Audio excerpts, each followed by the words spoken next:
Hinderman.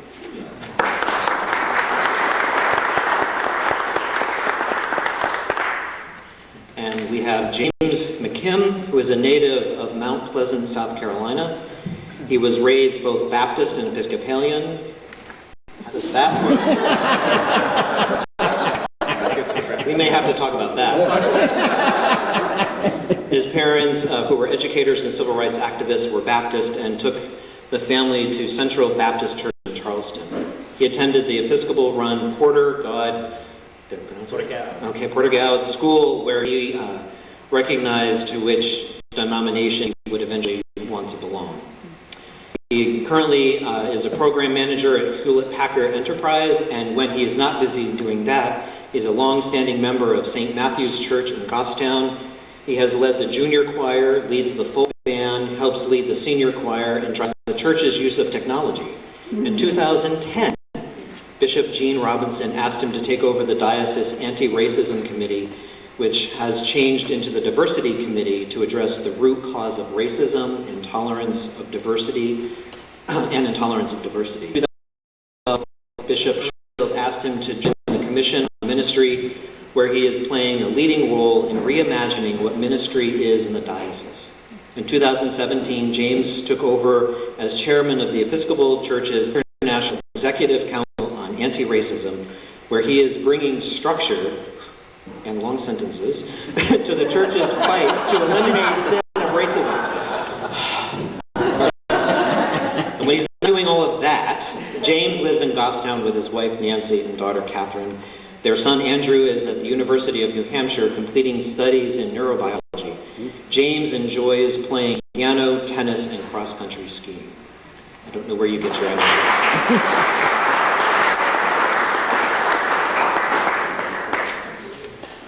As part of our afternoon, we are going to pause, and we're going to have conversation with one another. So I want to turn your attention to, there's a sheet for each one of you to refer to called Shared Agreements. I just want to go over them. This will help to guide us as we share a topic that we each bring some different emotional response to. So when we are listening to someone, we will listen without interrupting. Allow the person who is speaking to share their feelings and their understandings. As we share in conversation, our goal is to seek understanding of another person's perspective, not to correct or change. We can only speak for ourselves, meaning we don't cloak. We don't say, people think, because while people may think, we can't speak for what other people feel or experience. You can only speak for yourself. Speak honestly, sharing as you are able, stepping up or stepping back. You may identify quickly that there are people at your table who are more willing to talk than others.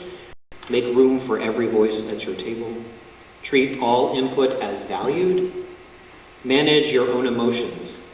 As the conversation gets heated or feels uncomfortable, ask for a pause so that everybody can just breathe and make sure that you're in the space you need to be. Treat what is shared confidentially, and hold each other accountable for these agreements. So if you feel that somebody is going out of bounds of these, just draw us back to these agreements. But I'll ask, is there anything else not listed here that you would need to be able to engage in our conversation this afternoon?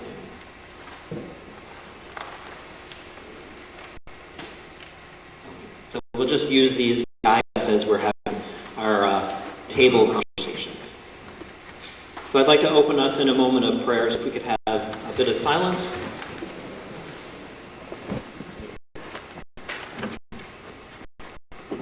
All right, so now you're asked to turn to the person to your left and to share with them what struck you about that video.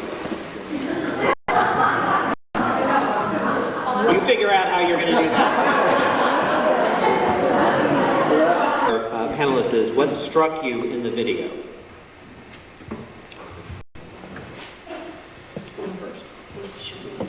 Okay. So what struck me in the video, and I've seen this a number of times, this particular time, what struck me, two things. First of all, the concept of any products that you might purchase being designed with your skin color in mind. Okay. The other thing that struck me this time listening to this is the point about an unfair, unearned advantage.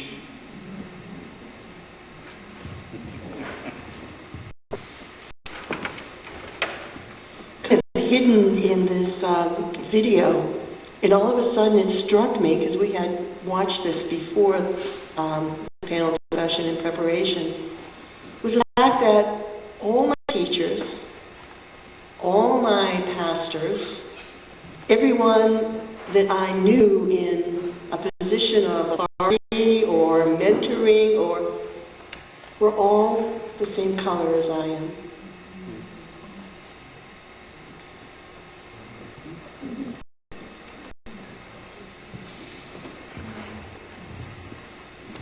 Well, what struck me the most about this was when she said, it's hard to see racism when you're white.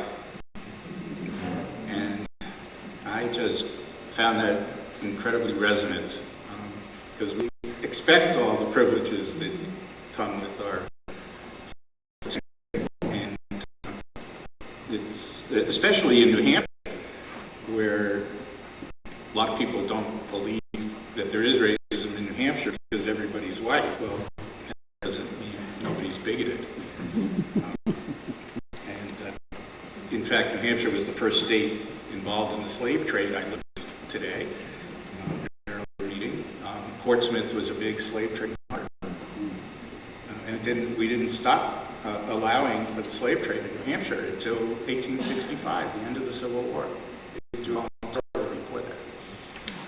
So, yeah, racist. And the second question for our panelists related to this video is, what do you take for granted during the day? And again, I'll ask you to raise your hand if what they have said about what we take for granted each day resonates with something that you have felt or something you've opened up to.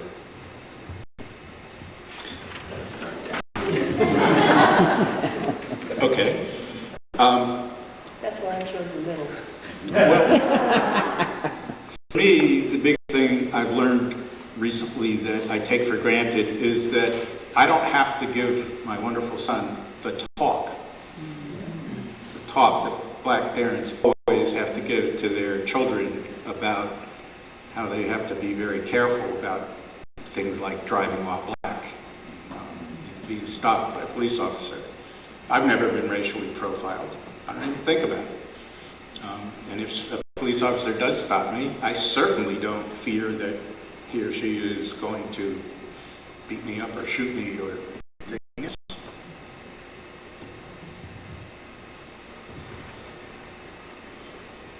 A lot of things that I've taken for granted over the years until I really started to wake up to white privilege. And I think one of the things, especially as an older woman now, I may be ignored, but when I go in a store, people don't find me suspicious. They don't find me threatening. If it's icy, some people are even kind enough to offer an arm to cross the ice. So it's very different than, I think, what people of color experience. I was in Hopkinton just yesterday in a store, and I was way at the end by myself as the sales clerk was working with someone else. Nobody came to check on me to see if I was, taking anything. Nobody was suspicious at all. I just went about my business. I look to the police for help. I'm not afraid of them. I don't feel like I have to represent my entire race. When I started ministry and being one of the few women early on, I did feel like whatever I did represented other women in ministry. But I've never felt like I had to represent my race. So those are some things and some pressures that I kind of take for granted, but made life easier.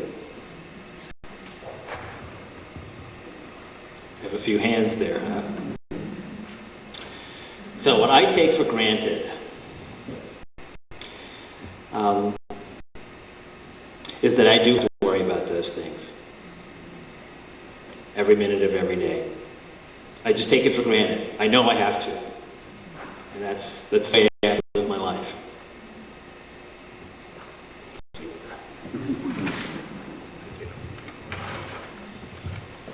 So we have another video. It's Is Racism Over Yet?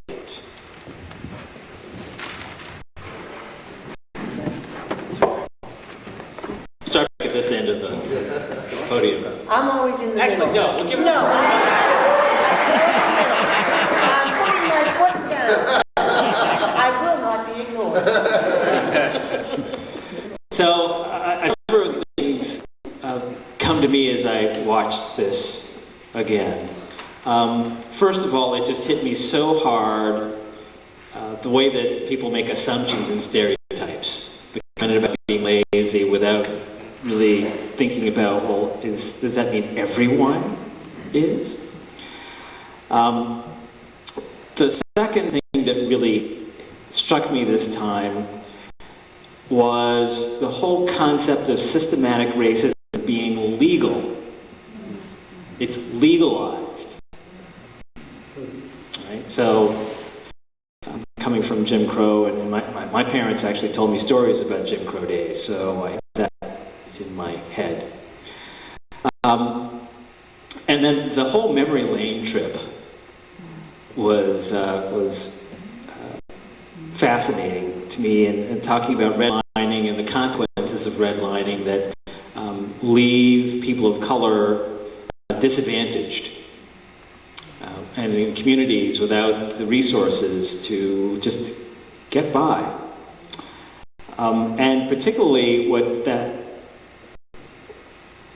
makes happen is things like the prison system, which was something else she talked about. New Hampshire is 7% color.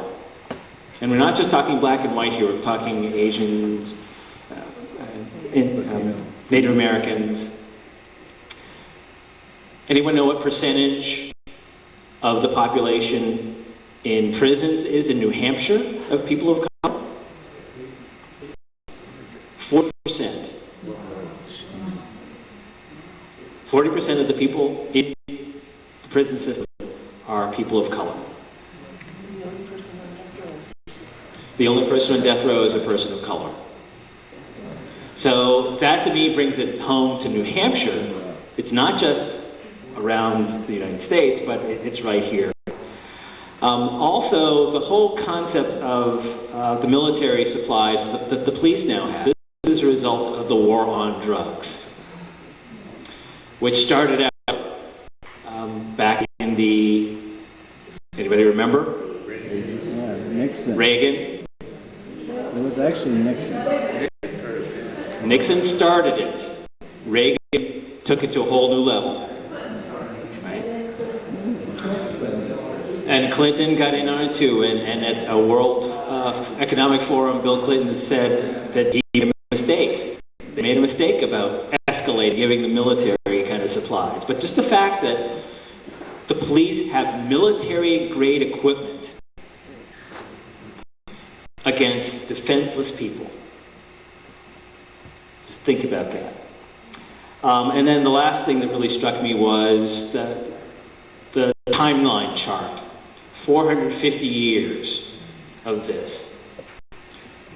And that's just against African Americans. Think about all of the other races that have helped to deal with this and have accumulated this situation over time. So those were things that struck me.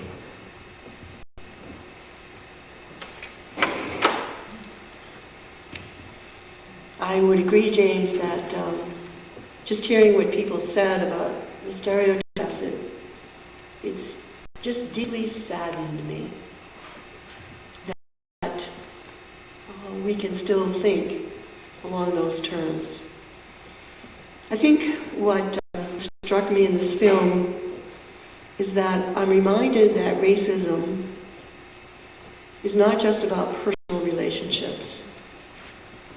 And it's not just about we trying to be nice people and thinking that we're not racist. That it's so deeply embedded as a cultural norm within our culture within our government, within our laws, and such a long, long, long history. Ben and I were at the Jazz Sanctuary this afternoon, and Renee Rouse reminded us that that this country has been with slavery longer than it has been without.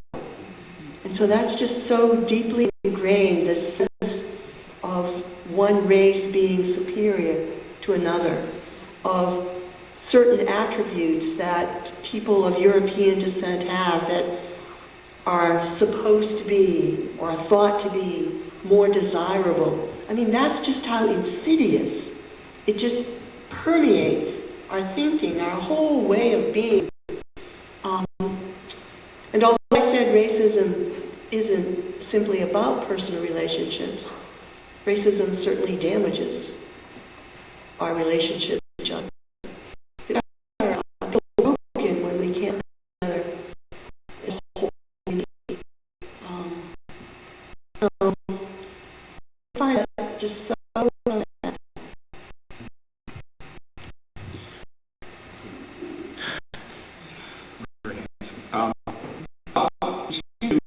Talk about the timeline a bit, because that was the thing that struck me too. Not so much the amount of time that it was, 400 years of slavery and 100 years of overt legal discrimination de facto, and 50 more years of covert getting away with it without directly saying it. And what the woman said about it, that's a legacy that long in the making, we really can't expect is going to disappear overnight. And so all this talk about post-racial society is really pie in the sky. It would be impossible. And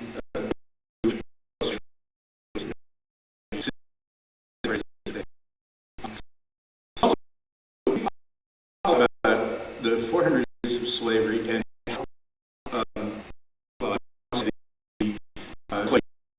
in the country than the years of slavery being over. But the years of slavery being illegal have not been really unbiased. 100 years of Jim Crow and legalized de facto treating minorities as inferior people, second-class people, even trying to justify it. That our courts made it legal by saying, well, separate people, so go ahead. We don't care if black kids go to schools that are all black, and white kids go to schools that are all white. And by the way, the materials, and schoolhouses, and the teachers, and everything about those black schools was not exactly equal. Far from it. And it's so that long timeline of history gives some perspective on where we are today. We as a society just could not be expected to have totally rooted out the vestiges of all that discrimination in the short time since when? Since Brown versus Board of Education in 1954. Did schools desegregate in 1954? No. Southern states found ways around it. Civil rights. In South Boston. In South Boston, absolutely. And that was in the late 60s. That's right. Yeah. I used to work for the Civil Rights Division of the Justice Department, and I was going to school districts for desegregation cases in the 1980s. And it was still, some of them had been pending since 1954, for crying out loud. And they just kept trying to get around it.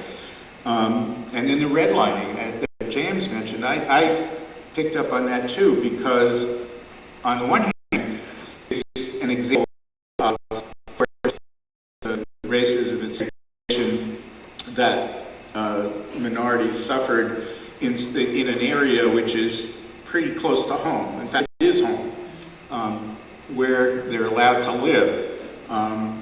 And that, but to me, it was even more deeply painful and sinful that it was our government that was perpetrating redlining. Sure, there were private financiers also that weren't giving loans, but the government, the FHA, which provided loans, low interest loans for housing for people that were starting out after World War II. And they had designated projects that were for black housing, then called Negro housing, and for white folks. And they wouldn't give FHA loans for people in white areas. One of my cases at the Justice Department was against the city of Yonkers, New York. It's the fourth largest city in New York State. And it was the first combined housing and school desegregation case that the Justice Department ever brought. And then when Ronald Reagan was elected, our case was the last that was ever brought. We had evidence of all of this racial redlining and discrimination and picking sites for subsidized housing all in the same small area, and no white people in the other side of town would willing to let their council member vote for a site for public housing in that area because those people would be living there, and we don't want to live among those people. We moved up from the Bronx to Yonkers, just across the border, in order to escape from blacks and Hispanics.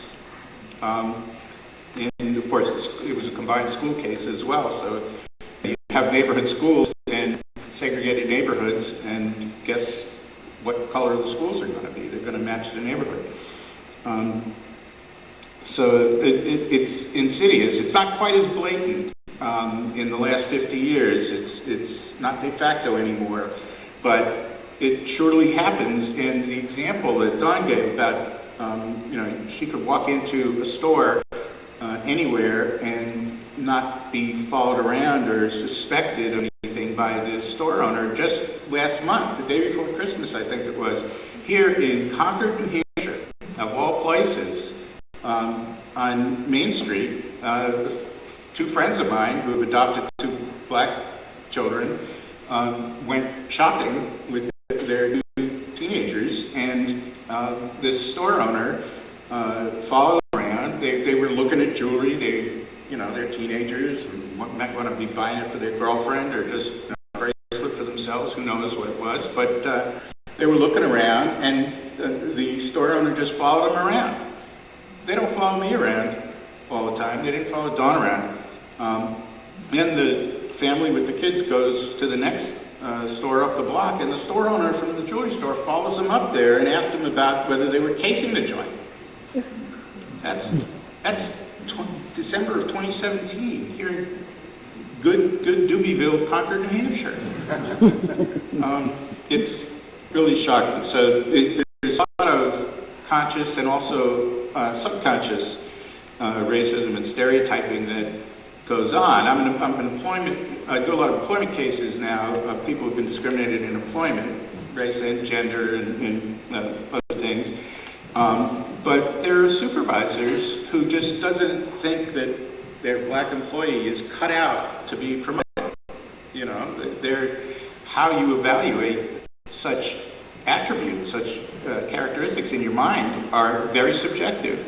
And if the employer is used to being around white people, or maybe he hires his friends and his cousins who are also white, but it's an unconscious, perhaps, but systemic barrier for people of color in the job market, in stores, public accommodations, like we were talking about. It's shocking how much it's still going on, and that I just related to from that movie so sadly. Sure. So I wanted to just add something. This is a little bit beyond the movie, but kind of relates to what James had said and what you have said, Ben. Okay. Sorry. Anyway, it's about the 13th Amendment and imprisonment. And If any of you have not seen the movie on Netflix, 13th, I highly recommend it. It's a real eye-opener. But it's about the 13th Amendment, which did free all people, freed the slaves. But it says in that amendment, and I'm not a lawyer, maybe you have the better language, that the only way that they can hold somebody against their will, incarcerate them, put them in prison, is for committing a crime. Now think about that, and think about the percentage of the population of our prison systems that are people of color, particularly African American men. Think about that. And think about when they get out. Now in New Hampshire, when they get out of prison, when they're released, you can still vote. In many states, you can't vote. There's a way of stopping a voice. If your family is receiving any assistance for housing, you as a former prisoner cannot move back in with your family because no one who has been imprisoned can accept any monies from the government and in the forms of housing, any type of food from the federal government. These are all rules that the federal government puts in. So not only do we then warehouse people in prisons, the majority being black, but then when they get out, what is the opportunity? They have to check a box when they go for employment that says they've been in prison. What do you think happens to their application? Forever and ever and ever and ever, they're always paying the price, which we say, when you've done your time, you're done. But that's not true. And I think these are some things that we need to think about as far as the laws go, and things that we can act upon. So we've already kind of slid into our next question, which is great, which is talking about where we've experienced or seen white privilege. And I want to just warn everybody that we're going to get to dialogue out here, so that's coming, so get your brain ready to talk out loud. Good. Gosh, I think we've already had some good examples of where we've seen it. We're already into that question. So one of the things that we did with this question was to ask it as, where have you experienced or seen the impact of white privilege? Not just where you see it, but where you see the impact of white privilege. And we've already talked about the impact being the 4% of the prison population being people of color. That's not just African Americans, by the way. Right? So the impact there is that we have second-class citizens here in the state of New Hampshire. Think about that. Second-class citizens in the state of New Hampshire, which is among the most intelligent states in the nation. Why is that? Why do we stand for that? So the impact also is that our lives are diminished. Because if one person is not free, none of us is free. So I try to look at things from that bigger holistic picture of who we are as a people, who we are as a society, and what's the impact of this cancer on our nation.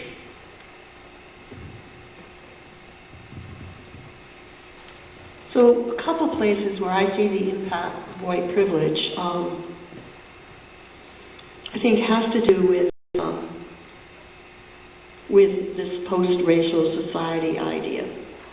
And that especially came when President Obama was elected. And I mean, we're all celebrating in the streets here now as a man of African American descent, biracial man, elected to be president, a dream come true, and yet the backlash that happened after that. And I think what's happening presently now. I mean, the racism that we see is pretty blatant, I think, in the media, coming from our present president. And I think that's all part of this impact of white privilege. In a post-racial society, I think, when we think that, gives us an excuse not to have important dialogues. The other thing I see is the impact of white privilege is when people start saying, well, wouldn't it be better if we were just colorblind? For me, that's another way of just avoiding the deeper dialogue, of avoiding looking at what some of the really issues are. To think if we just didn't notice color, everything would be all right. Well, that's a dream. Until we begin to name and open up and have dialogue and address some of the issues around racism, I don't think that we can ever think of ourselves being a colorblind society. Plus, I think diversity certainly enriches us. I love to learn about other people's cultures. I love to learn, when I go traveling. I think diversity in our own country is enriching. Oftentimes, as the Racial Justice Mission Group has participated in some different rallies and gatherings and vigils. And one of the ones where I was particularly struck was this summer in Claremont, New Hampshire, where an 8-year-old boy, biracial boy, had a rope put around his neck and pushed off a picnic table by some older boys. Fortunately, no serious injuries, but if you can just imagine the trauma for the child, especially when you think about the histories of lynching. So while we were there, many people had signs that said Black Lives Matter. And the reaction continues to astound me. When we say Black Lives Matter, we're not saying that all lives don't matter or other lives don't matter. What we're saying is we need to listen right now to Black Lives Matter because we have shown in these instances that they do not. But the backlash that happens, I think that's part of white privilege. And that's the impact of white privilege. And as we were standing there on that common in Claremont, New Hampshire, a truck went by with a Confederate flag, yelling swears at us. Now, how come here there's a Confederate flag on a truck? Go figure. If that's not part of the impact of white privilege, or what I would rather say, white supremacy, then we're deluding ourselves. And the other impact I saw that happened in Pennacook at Merrimack Valley High School. Samuel Elysium, his grandmother is in the state legislature. He decided to show his solidarity for Black Lives Matter and against the injustices against so many black people in this country that he decided to kneel during the national anthem. For me, first of all, kneeling is a sign of respect. It's a sign of reverence. It's not a sign of disrespect. But here's this young man kneeling. His life was made so miserable at Merrimack Valley High School that his mother had to take him out of school and send him to private school. He received death threats. He was bullied. He feared for his life. That's going on right now in this state, and I think it needs to stop. That's the impact of white privilege, and we're all diminished by it, all of us. Make one comment about that. What's really interesting to me is in all those cases, parents we're not teaching their kids to be bullies or to be racist. I heard Dr. Jennifer Harvey speak a few weeks ago at the Forma Conference in Charleston, South Carolina, and the way she described it fit in my mind to a T. Racism is in the air we breathe. It's the fog that's all around us. So we can't just do nothing because our kids breathe in the air every day. Thank you. Very good point. So, where have I seen the impact of white privilege? Pretty much everywhere. And I come back again to the things that we do in our everyday life that we take for granted. You know, I'm a lawyer. First thing you learn in law school is about the U.S. Constitution and how it upholds freedom for everybody, life, liberty, and the pursuit of happiness. All of these good things. All men are created equal. Did say men. I guess women weren't created equal. That would be. I think that was another amendment. Yeah. But all these things that are supposed to be true, and yet in our everyday lives, even today, you know, we all drive every day. And yet, you know, if you're a person of color and you're just driving, you can be stopped for having a taillight out. You can, as the woman in the film said, wind up with bullets in your back just because you're someone of color, and the police officer has some excuse. And all those years when police officers were writing those false reports and making up excuses about, oh, the person, you know, was resisting arrest or attacking me, or I felt my life was in danger. You know, now with cell phones, they did some good after all. Now with cell phones, you can see videos that, by God, these black people were telling the truth when they said they didn't do anything. And here are these videos of people running away, not running away from custody, but running away from being beaten, and police officers shooting them in the back 5 times. I mean, and then it's the same video that the woman in the video in our was talking about. Then you see the police officer go over back to where he was originally standing, pick up his taser, and bring it over to where the dead man lies, and put the taser next to him because he was going to write his police report that the guy took my taser and ran away with it. This stuff is unbelievable, and if you didn't see the evidence of it, you might not believe it because it's so outrageous and how it be happening in the land of the free and the home of the brave. You know, you see people, Boston Celtics star Paul Pierce, I think it was Paul Pierce, was arrested one day when he was visiting a friend of his in Wellesley, Massachusetts. Nice white neighborhood, upper class. And, you know, what would this African-American guy be doing walking around that neighborhood at night? Some could think he would possibly have a white friend. When President Obama was president, Skip Gates, was the professor at Harvard, was left the keys in his house and was locked out and trying to get back in, and the police come and arrest him because here's this nice house, here's a guy trying to get into the house without a key, and he's African American. And this guy is brilliant and warm-hearted and wonderful, and yet didn't matter. That wouldn't happen to me. I'm pretty sure. It certainly never has.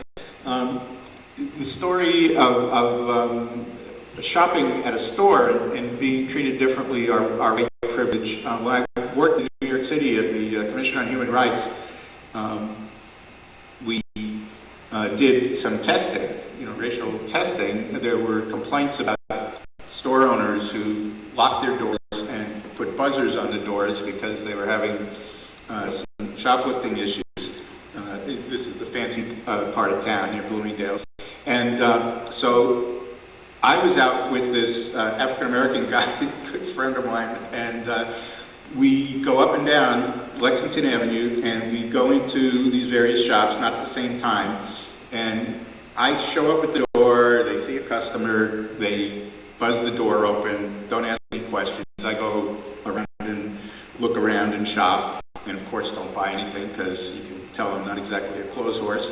And, you know, like 15 minutes later, my friend comes up and, you know, dressed like a slob, and they let me in, and this African-American guy comes in, and he's all dressed nicely and has you know, nice clothes, very well kept. He took good care of himself. And they look at him out the door, and they go to the door, they sort of open it a crack, and they ask him, you know, what do you want? He says, to do some shopping, and they say, well, what do you want to buy? And, you know, it's all he could do to get into the place.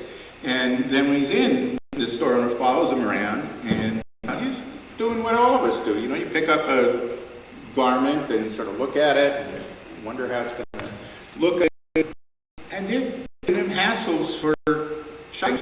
Turns out that Vernon bought like 2 sweaters and a shirt at the store, and they would barely let him in. And I have no intention of buying, but I can get in. I mean, your everyday life, things you take for granted. People that look like James just have a different life, and it is just so, it contrasts sharply with what I grew up believing about the United States and our rights, and about, as a lawyer, and the Constitution, and we're all supposed to be treated equally. And yeah, it's discrimination is legal now, but you still see it happening every day. And the pushback on Black Lives Matter, when people get angry about it and protest, pushback has become acceptable under Trump, and maybe even before Trump. You know, when Trayvon Martin was murdered, the same people on Fox News, O'Reilly, you heard in the video, you know, we're trashing any protesters about Trayvon Martin, but trashing protesters in Ferguson, they trash protesters everywhere, and it's normalized, and now the president's doing it, and people can march through the streets of Charlottesville, you know, just dripping with hate, and it's normal. And what's wrong with us? We're thinking that that's not the American way. Things are kind of topsy-turvy, and we really got to get active and stand up to these folks, these bullies. Okay, so now you guys are going to get to talk. So I don't think this cord is going to reach all the way around the room. So just raise your hand and use the loudest voice you can think of. And if you think you're talking too soft, talk louder. If you think you're talking too soft, talk louder than that. Okay, good. Rob, I see you. Yes. So I was very struck, James, when you mentioned the percentage of, in New Hampshire state prison, of people of color. And I was struck because I guessed the number that was lower. I guessed more than 7%, but I guessed the number was lower. And the reason I guessed the number was lower, I actually do, I visit in the prison. I do a quick worship in the chapel. And so I noticed that there were more people of color there than I would see typically around the state. But I was surprised that it didn't seem like it was 40%. It didn't seem like it was almost half. And then I was thinking, why is that? Because I believe you. And then I realized that in the prison, there's even more explicit segregation happening. And that the only people that are allowed to come to chapel to worship are people that have literally what they call privilege. And in the secure housing units, and there's different levels, the correction officers are mostly white, and I can't imagine that there isn't overt or covert racism happening, determining who's in which type of housing there. So I was very opened my eyes on that. anybody on the panel want to respond to that, or that was good? Yes, Mark. I also used to visit the prisoner in the Hampshire State Prison, and the visiting period, I never saw a person of color. Never. So if you would ask me, based on my experience in the Hampshire State Prison, I would have said no. One other thing that I noticed wasn't in there, and it just occurred to me, is that one of the ways, I think it's very troubling, one of the ways in which school segregation is maintained is through religious schools.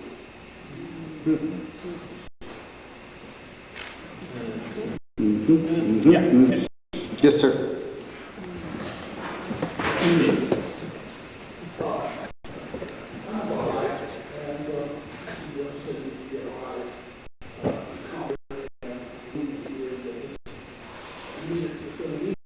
And originally I'm from Jackson, Mississippi, born and raised there in the 50s and 60s. So I came to see the essence of the civil rights school right up close. And the Jim Crow schools and so on. One of the things I noticed that was strange was the division within the church, which is supposed to be the center of everything. Parts of humanity. Yet there was this stark division. Blacks had to go only to church that designated the blacks. Whites had their own church. And in grade school, I couldn't understand why that existed because God and Jesus were supposed to be some individuals, symbols for everyone. They had a stark division within the church. And not only that, the church is actually, in many cases, advocating for segregation of the races by misinterpreting the Bible.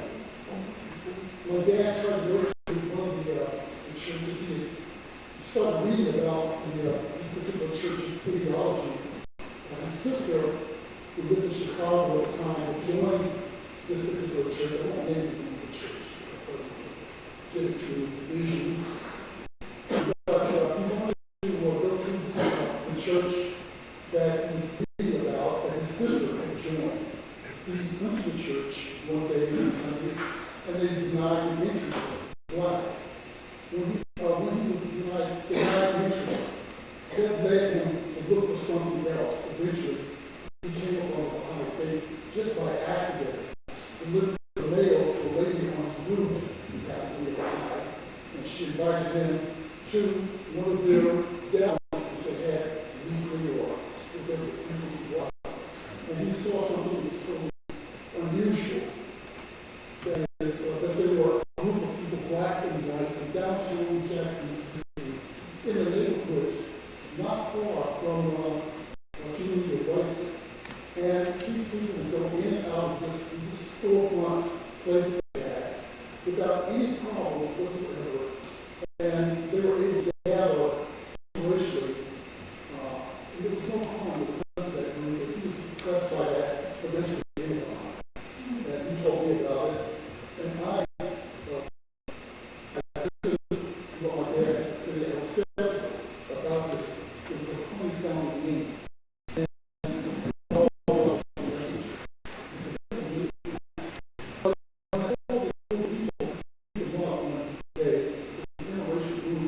This is something that you never saw in Mississippi, in the city, in English, in car, unless you want to roll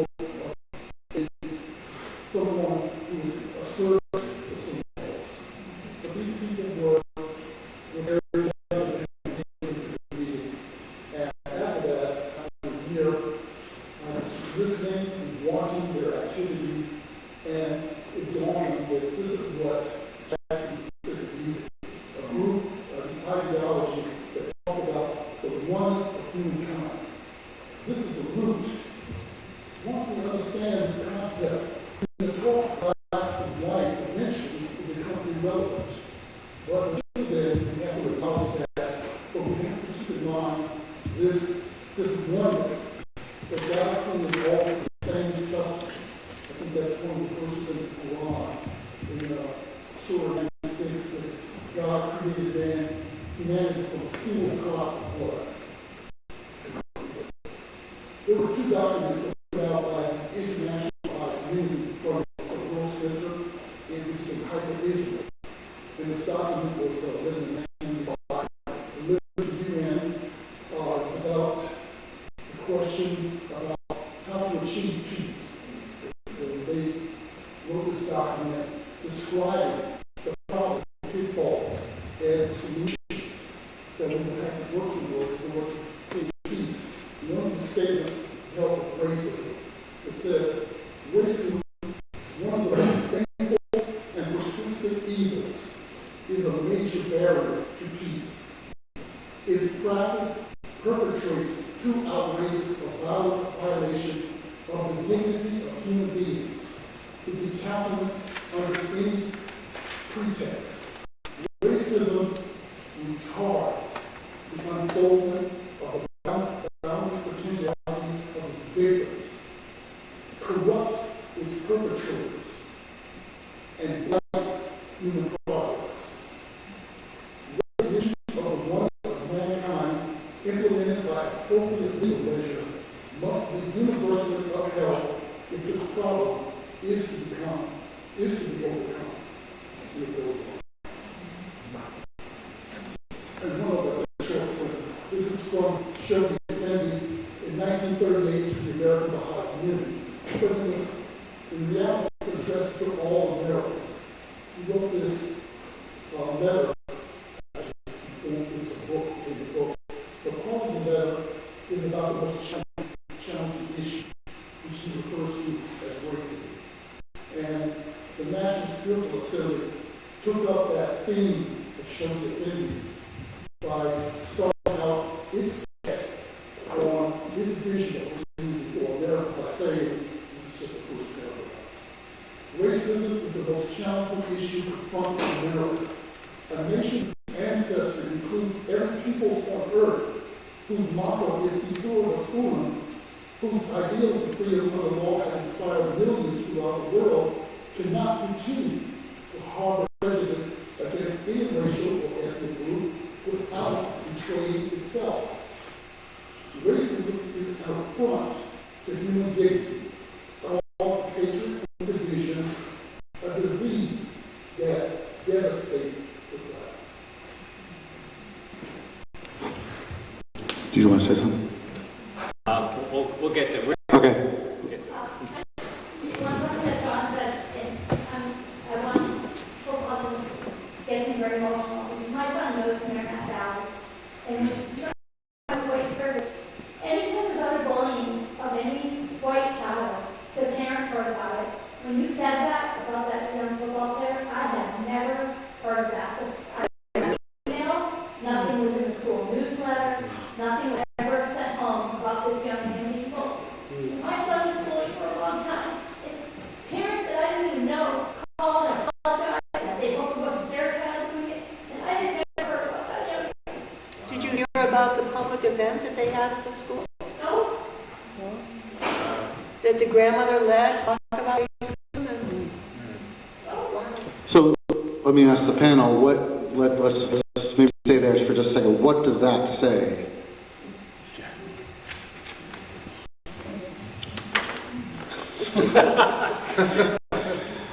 It says that we sweep things under the rug.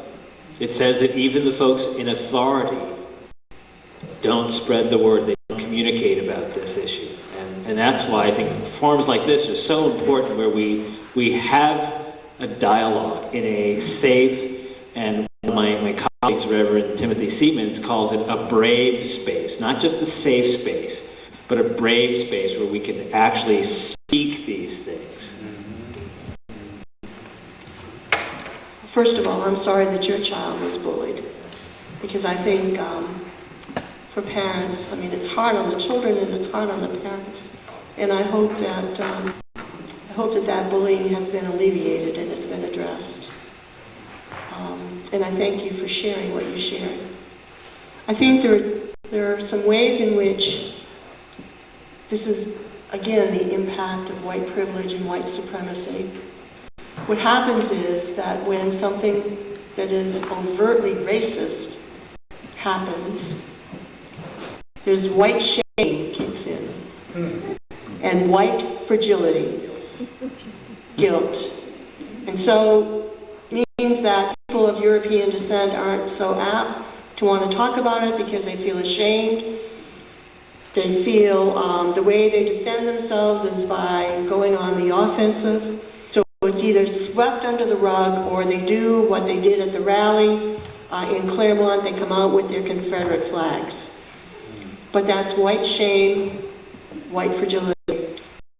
And then in one of the patterns of behavior that we see more and more and more is a blaming of the victim always. Well, if you had not have done this, or you had just been different, or blaming we think is a way of solving the problem, and it just gets us deeper in. So thank you for your courage and sharing.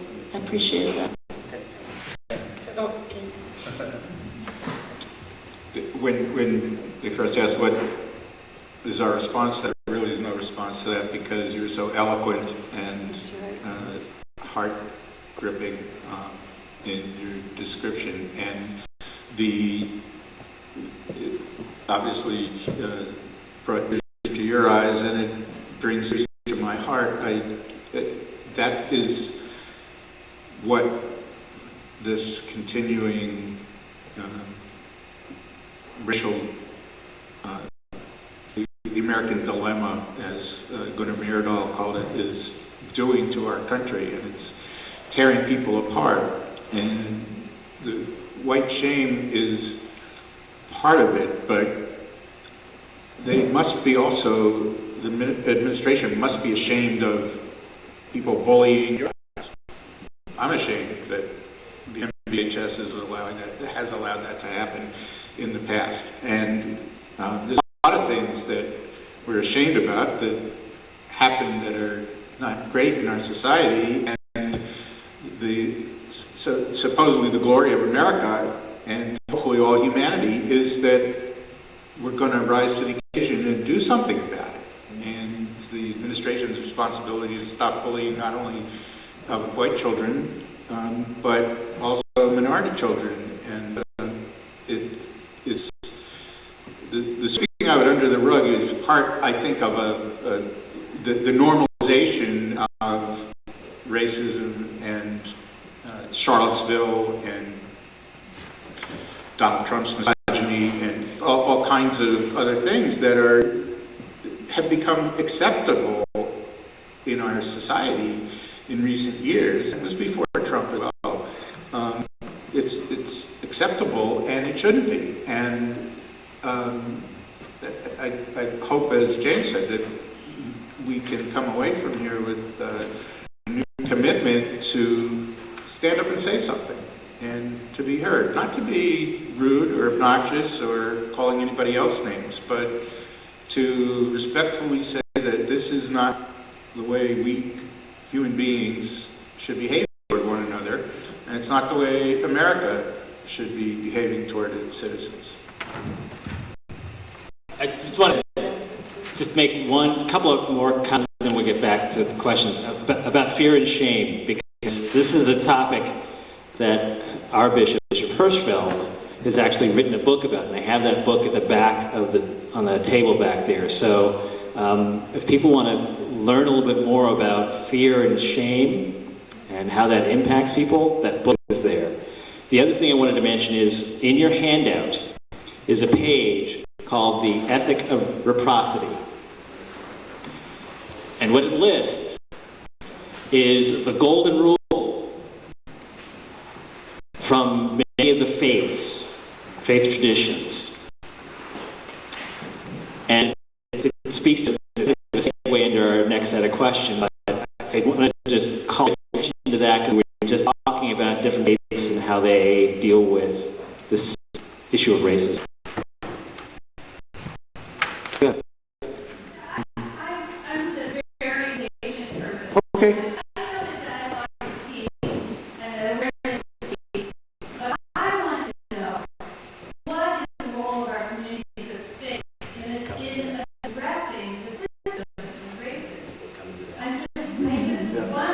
don't we go there because she's asking? So why don't we have the panel? Kate first.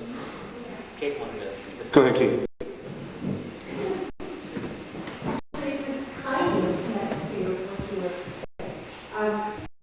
White shame and guilt can stop us in our tracks, it can stop us speaking, it can stop us doing anything, but it can also be fabulous. And I'm thinking, I love the fact that 15 different religions are represented with their ethics of reciprocity. That's in our fabric. But in order to get started, we have to admit our own failings. And I think the Episcopal Church, which is who I represent, admitting complicity in this very thing. And until we did that, we could not move forward away from our very guilt-ridden history. So I think what communities have to do is be honest about what they're doing wrong as individuals.